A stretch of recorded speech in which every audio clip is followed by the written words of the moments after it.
What's up, guys? Eric here, traveling training. So, gonna do this video for you guys real quick. It's just gonna recap Friday's trades. Hope you all having a great Labor Day weekend. Enjoy your day off in the market today. Um, being productive and whatnot. So, what I'm gonna do here in this video is just recap, Friday trades. This is number 3 of the workshop that I'm gonna do. So, I'm gonna pretty much touch on a little bit about brokers and the brokers I think you should have starting out as a beginner. So if you're, already trading, you already have your broker, stuff like that, you don't need to worry about this video. You can, move on or go study something else, or just jump to the last segments of the video. And if you want to recap the trades on Friday, and just kind of go over that, you can. But this is for you beginners who need to know what broker might be best for you, the ones I'm recommending and why I'm recommending them versus, other ones. And, we're going to touch on the ones you should be starting out with. We're going to touch on ones that I use as well for my long-term investments. And, just pretty much kind of glance over those. It won't be too long of a video on that part. So this will be fairly quick. Again, this is just workshop number 3. So we'll get this out the way until the market opens tomorrow. We'll see how that goes. And we'll touch on another topic tomorrow. Gradually build this thing up for you guys so that it's going to give you the overall, framework of what you kind of need for trading, and tips and tricks along the way that's going to help you hopefully improve your trading if you need it, or just kind of give you some better insight. Okay, so let's without further ado, go ahead and get into these brokers, take a look at the ones that I'm recommending, and go from there. All right, guys, let's go ahead and get into it. These are going to be the top 3 brokers I think you should have starting out as a new trader, and I'm going to touch on the reasons why with each one that I think you should have them. This is probably going to be the most complete, set of brokers that you'll need. Now, you don't have to have, all 3 of them together. It does help, but, if you want to do just one and then the other, that's perfectly fine. You don't need to have them all. I mean, it helps, but it's not required. So let's go ahead and pull up the ones that I think we need to have, okay? First and foremost, obviously, you probably already know Webull. Now, the reason why I'm saying Webull is going to be, the best one for you to have starting out is for several different reasons. Obviously, you can trade on the cash account, so you're not worried about the PDT rule. Webull has been the most, complete broker that I've seen so far for newbies, because you're not having to worry about things like commission, fees and with your trades. Now, as far as finding shorts to locate, that's a little bit tricky. I don't trade on the margin account on Webull.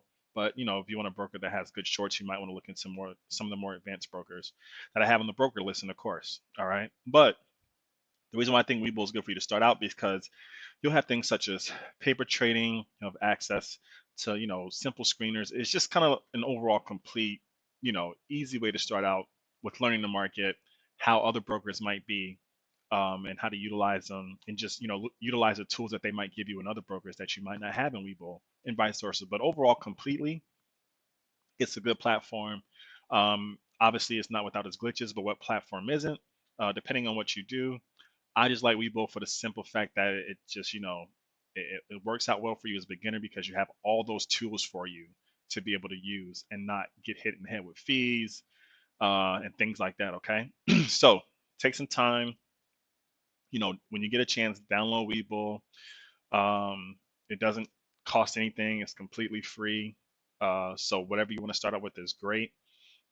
There's links in the thing below. You don't have to use them, but you get a free stock if you do, which is great. I think right now they're doing like a free share of Apple if you sign up with them and deposit like $500 or something like that. I don't know. I didn't look at the terms and conditions, but anyways, the link is there for you guys if you want it. You don't have to use it. I'm just letting you know it's there. But Webull, definitely you want to start out with, because it's going to be completely overall the best solution. And I would say start practicing to trade with that one. Okay. Now, second one I would say you probably want to look at is maybe Moomoo.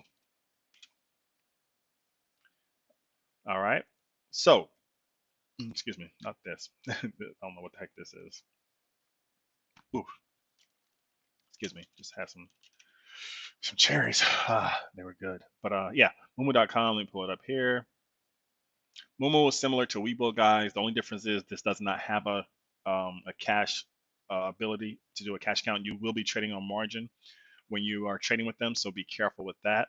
Other than that, though, the interface is okay. It's kind of similar to Moomoo, but probably not as user friendly to me. Um, but I think it's really good if you wanted to trade on margin. There's no commissions. Um, I don't know if they're running a special too, but their link is down below. I'm pretty sure they are. Usually, them and Webull have like neck and neck with the promotions that they may run. You get options as well too. I mean, there's a lot, with Moomoo. The thing that I like about them is that their level 2 is free as well too, so that helps you out. I think it is with Webull now. I'm not quite sure. I know at one point it was like $2 to have level 2, but you definitely need that as a day trader. But the thing about Moomoo as well too is that their mobile platform is pretty decent too. Just like Webull is really good. These two brokers have been like probably the best mobile platform brokers I've seen. I know a lot of you guys trade on the go, don't have time to sit in front of a desk all day. I suggest having those two brokers to practice with and trade with. Get familiar with the interface and how it works on both mobile and desktop. It's going to take some practice because it could be a lot of information that's overwhelming. But it's going to be great for you as a day trader to be able to trade on the go. Now, I know a lot of you probably might use like Robinhood or something like that, or maybe Public. Guys, those are not ideal for day trading. They're good for if you maybe want to swing a stock, or even just long-term invest. They're great. Their interface is simple. It's not much you need to look at. You just click a few buttons and go. It's kind of like playing a little video game. But this isn't a game. This is day trading, okay? Your money's at risk here. So I just want to provide you with the best tools I think that will be able to help you guys out. Okay. So Webull's there. The links to that one is there as well too. Um, it's great. I mean, it's a good platform. It just takes some getting used to, both them and Webull, because it's so much information there. Okay. Try not to get overwhelmed with it, but try it out. All right. Now the next one we're gonna look at is Thinkorswim. I know a lot of you probably surprised that I'm saying, oh, why Thinkorswim? And I'll tell you that in a second. All right. But yeah, Thinkorswim, this platform is completely free. I don't personally like their mobile interface that much. It's good because it has the same features, but it's harder to locate certain things on the mobile platform with Thinkorswim. It just doesn't look the same quite as the desktop versus with like Webull or Moomoo. They look pretty good when they're in the mobile platform versus desktop platform. They look kind of similar, so it's easier to find things. But guys, Thinkorswim, if you don't get any other platform, you really need to have Thinkorswim. Even if you have other platforms, you need to have Thinkorswim. And I go over why in the course as well too. But you'll see a lot of times that I'll have Webull like pulled up because I'm executing trades on there, but I'll have Thinkorswim in the background, just being able to chart stuff. I mean, you could do the exact same stuff on Thinkorswim that you can do on there with Webull and Moomoo. It just might not be as user friendly for you. Interface is important for you as a trader. You got to be able to practice utilizing the tools you have, guys. What's the point of me giving you a hammer if you don't know how to hit a nail? So it does take practice to learn how to utilize these platforms. But Thinkorswim is completely free. You download the desktop right here. And I'm not going to do all that because it's already installed on my computer. But you download it, make up a username and password. It's completely free. You can pay for trade on it. Has a great demo account, but you want to make sure that you're utilizing the live feed, because automatically when it downloads, it's going to give you like a default 20-minute delay. If you have an account with TD Ameritrade or Thinkorswim, I mean that's great. Put some money in there, get real-time feed. The customer service is awesome, but there's a certain feature on Thinkorswim that a lot of people don't really use or utilize. That man, I'd probably be lost without it, my trading, but it helps out throughout a daily basis if you're utilizing it correctly. Okay, so same thing with TD Ameritrade or with Thinkorswim. They give you the ability to do a cash account as well too. You still got to wait for the funds to settle, just like you do in Webull, but that's good to do. Every now and then I may trade on my Thinkorswim platform. I still have funds in there. The thing with me and my trading guys, I jump from platform to platform. I try not to stay on one platform for too long. That's just me. Yeah, it might take a day or two to liquidate things, but I mean that's fine. I'm always moving money around anyway, so that's just me. You don't have to do that. If you like the platform you're on, stick with it. Great, definitely do that. There's no particular reason why I do it. I just feel more comfortable doing that. It's just me. But yeah, I mean, you can compare it to other platforms, but yeah, Thinkorswim you got to have. If you don't get Webull, if you don't get Moomoo, if you don't get anything, get Thinkorswim, guys. Okay. Um, and with the crazy thing about having different platforms, guys, you got to understand that certain stocks will be listed on certain platforms. You may not have stock ABC on Thinkorswim, but you might have it on Webull, or vice versa. It happens. That's why it's good to have multiple brokers, um, and have funds spread out, because it also helps you with the PDT rule if you don't have just $25,000 laying in one account anyway. Okay, so that's another way to kind of get around the PDT rule that I talk to you guys about all the time. Um, but yeah, definitely get that. Okay, so those are pretty much my top three that I think you should have as a beginner. All right, now if you're already kind of an established trader, you think you've been doing this for a couple of years, you kind of know the ins and outs and the ropes of everything, you might want to start looking at getting into better brokers that might fit your trading style, that are more catered towards the way you trade. There's other brokers like interactive brokers. There's Lightspeed. There's TradeStation. I mean, there's a lot of different brokers out there, and every one of them might have their different edge. Some might have better locates for shorts than others. Uh, Things like that. Kind of look into what might fit you as a trader and what might be your best thing. There's a lot of different brokers out there, so just kind of pick up on that. And you want something with good order execution. A lot of experienced traders will use the Dash platform. If you have no idea what I'm talking about, ignore that. Um, you'll look into that as you grow and advance as a trader. But all else fails, guys, get those three brokers, start practicing with them, utilizing them, paper trading with them. That is going to be one of your many keys to success. That'll open up a lot of doors for you. Okay, so those are my top three there. Now, if you're an international trader, if you're trading outside the US, there are other um, brokers out there. I know we got a lot of traders that are in the UK, or maybe in like Australia, Canada, things like that.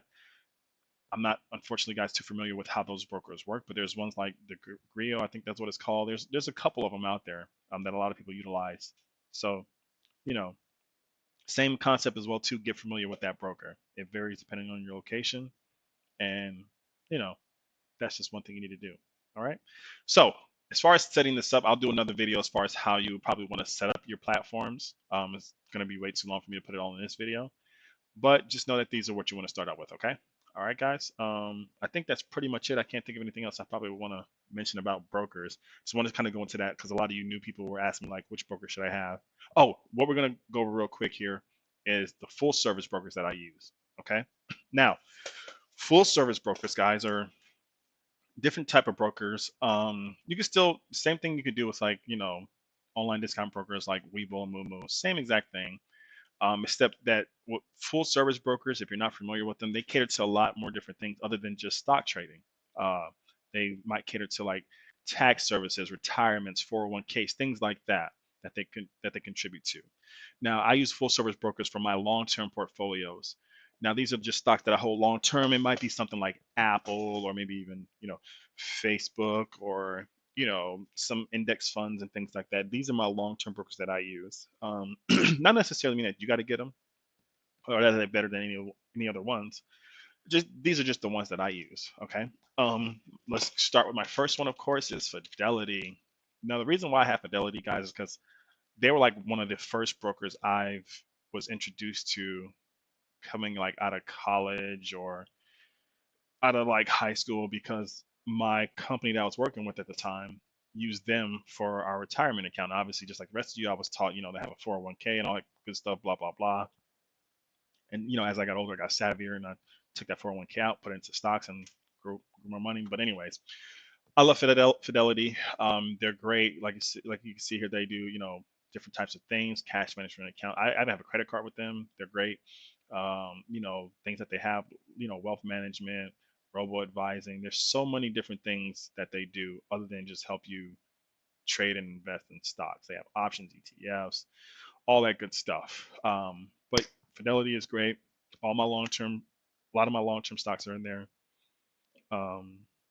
That's a good full service broker for you to have, especially if you're just, let's say if you're just starting off, maybe if you're swing trading or just long-term investing.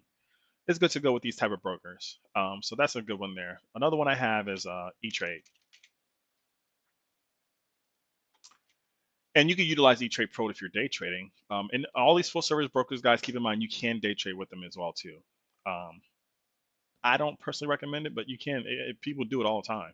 Um, the reason why I don't do it is because I'm not familiar with how quick their execution flow is, as far as executing trades. To me, the user interface isn't the best for me, but it might work for some of you guys. However you might want to use it.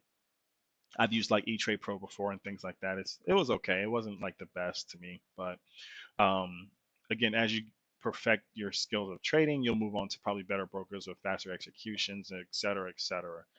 But E-Trade is a good long-term platform. I have a lot of long-term trades stocks in there as well too. Um, so that's another one you might want to consider there, for kind of having a long-term broker if you want something with full service. All right, they're pretty decent, I think, in my opinion. Just my opinion. I know some people who absolutely hate them. All right, and then another one is Charles Schwab. I probably spelled that wrong, but who cares? You know what I mean. Boom. These guys, full service as well too. Same thing. So platforms like Charles Schwab, E-Trade, Fidelity, they're all full service brokers, guys, which means they provide you with a lot of different services um, that might fit like your retirement needs. They have like mutual funds, things like that, different research tools, and business retirement accounts and stuff like that. They just do quite a bit when it comes to the markets. Um, so yeah, those are just the three that I've recommended as far as full service brokers. There's plenty more out there. These are just the ones that I like, I'm familiar with, that I've used and personally use throughout, you know, my life. So hopefully these kind of give you some insights as far as which ones you want to do. But this again is focusing on day trading. Like I said, the first three brokers that we're talking about, you guys want to, sign up with them if you're not with them already, um, and get familiar with how to use those platforms. Okay. Uh, to kind of touch back on Thinkorswim, I would say that one would probably want to be the one that you want to start with first, because I feel like once you would get familiar with how Thinkorswim works and all the things you can do with it, you can move on to other platforms like maybe Webull and Mubu. But this one just has a lot of features, and like I said, Webull and Mubu have the same ones, but the interface just probably isn't that great. Um, yeah, so again, I'll do the workshops on how to set these platforms up that might be a good setup for you for day trading, but not in this video. Until then, guys, let's move on to the next section. We'll recap these trades that were taken Friday, and we'll get ready for tomorrow to start killing the market again. All right. All right, guys, so let's go ahead and get into the review part of the workshop here today. All right, so this was the September 3rd trade. You guys know it Fridays. I don't usually trade on Fridays for a variety of different reasons. Usually I don't perform well then. But also two things like, option activity is expiring, kind of causing the market to be a little bit either slow or very choppy, harder to read on Fridays for me. But every now and then, when there's a setup I see that I can probably make a quick buck on, um, I'll jump in a trade and you know, make some money. Luckily, this Friday was one of those days with AIPH and also with VIH. So I'm gonna cover those two trades here for you real quick. This ain't gonna take long because they were fairly quick trades and really easy setups, and just a good review for you guys. Uh, you know, going forward. So let's take a quick look here at VIH. Now this one was a really quick trade. This was the first one I did. This was already on the watch list. And of course the alert went off. So here's pre-market, right? So it was already on the watch list because of the way it ended after hours yesterday. Like I said, it was a lot of activity going on with it. I figured I'd keep an eye on it. And then pre-market when I was watching it didn't really do too much, so kind of left my eyesight there at that point as it began to drop during pre-market. I wasn't in it, just kind of looking at it, but then it began to cross VWAP. I noticed that right before the bell opened, which kind of caught my eye. And at that point, once the bell opened up, um, it just started shooting up, and I got in on this candle here. Seen that the buying pressure was coming in, rode that way, but I knew it was overextended and at the top peak of the MACD. So I said, hey, let me go ahead and start taking my profits, which was good because I seen in level 2 that buying pressure was letting up, selling pressure was coming in, and it began to drop off, which is good because it did that. So this was a really, really quick trade for me, guys. I wasn't in this one too long. Got in, got out, as you've seen in the Facebook post in the group, which is good because this thing just kind of flattened out, stayed in bearish territory pretty much throughout the whole day until the end of the day, um, where it spiked up again. So you probably could have made money on that end as well too if you held long enough. But I wouldn't recommend doing that if it's not part of your trading strategy. But if it is, kudos to you. Good job. Again, quick in and out. What I didn't hold this thing but for so long, which I'm glad I did. Stuck to the plan, knew what to do.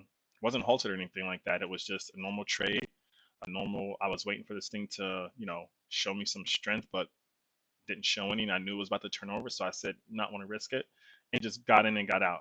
Because I don't like to try to wait for the turn after the MACD too much, just because of the fact that exactly what happened. Like if I got in on this one, right, and it began to roll down and I try to wait for it, I hold it and try to wait for it to spike up again, it's a good chance that it won't because one, there's no setup there already. You guys know I usually wait for after 1 to 2 rolls of the MACD, then I'll try to get in because by then it's going to be a setup there, but it wasn't a setup here. This was just a quick in, so I'm not going to hold it. I'm going to get out and not going to risk trying to wait for the moving average convergence divergence to roll up again and see some strength in RSI because it might not be any. And this one was a perfect case of it not happening. So understand that in your trading strategy, you should know when you should be entering and when you should be exiting and adjust your strategies accordingly. Stick to your plan. Had I not stuck to my plan, had I broke my rule of, when I do make the mistakes of or do make the trades of getting in early and not exiting before the MACD rolls over,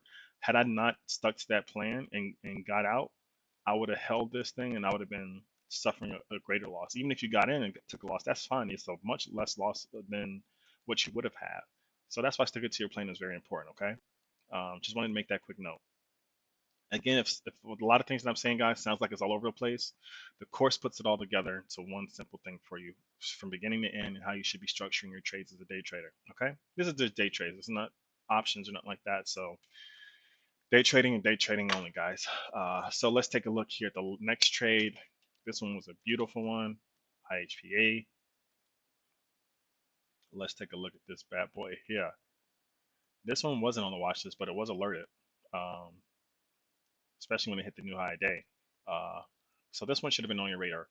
The thing with the alerts, guys, whenever you're, trading, you know, and this is not necessarily just for people who are sitting at their desk, but it could be if you're, on the go and things like that. When you get the alert, if it's a stock that you know or might not know or whatever, either way, you should just pull up the chart, take a look at it.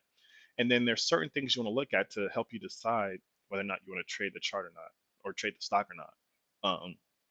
Not going to go into detail with all the things you should be looking at. It's too much. You can, review that stuff in the course. But when you pull up the chart, or pull up the stock, look at the chart, look at the things you should be looking at to see if it's going to interest you, um, in your trading strategy. Now, a lot of times a bunch of different alerts can go off at once, right? I understand that. You should be able to pull up multiple charts at once, or have at least a watch list set where you're entering the stock and just kind of monitoring it. Now, when I'm at my desktop, I had Thinkorswim set up to where I can view 9 different charts on one screen. I'm just looking at the charts. I'm not worried about the statistics and other stuff like that I teach you to look at when when you pull up the stock. I'm just looking at the charts because the charts usually tell you a lot about what's probably going to happen with the stock, which is why in the group chat, remember I was like, hey, look, this thing is about to pop, and it popped. It was earlier. Let me see if I can pull it up here.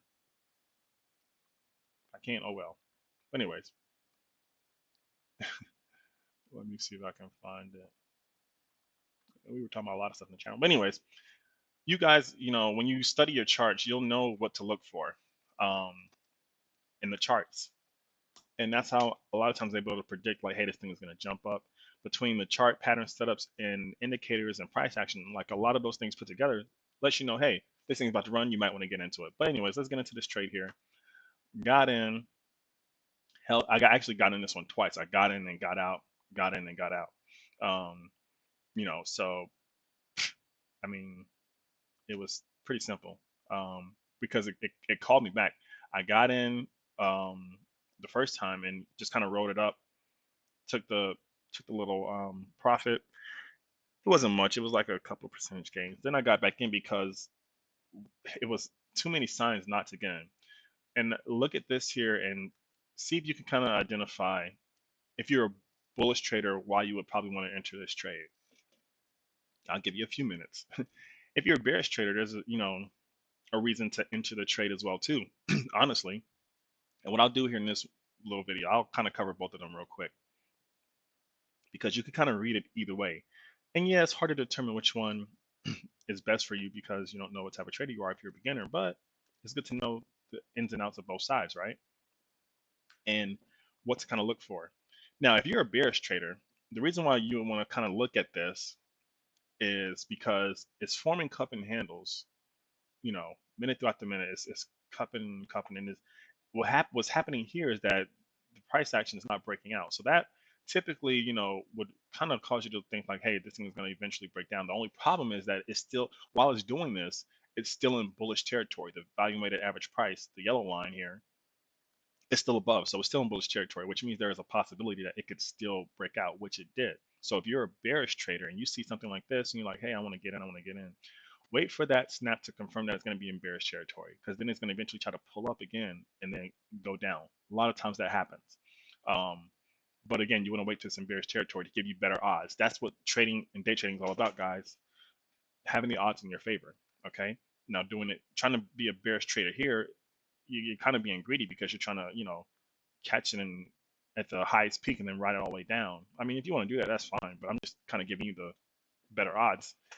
And of course, this is not financial advice, but this is how you would read that if you were a bearish trader. You're like, oh, okay, this would catch my eye because it keeps getting stopped out at the tops, you know, um, until you see something that's going to cause you to get into it. Now, if you're a bullish trader, which I am, and what caused me to look at this as well too, to stay looking at this after I had took my profit, was the fact that it was doing the same thing actually as well too. It kept stopping out, stopping out, stopping out.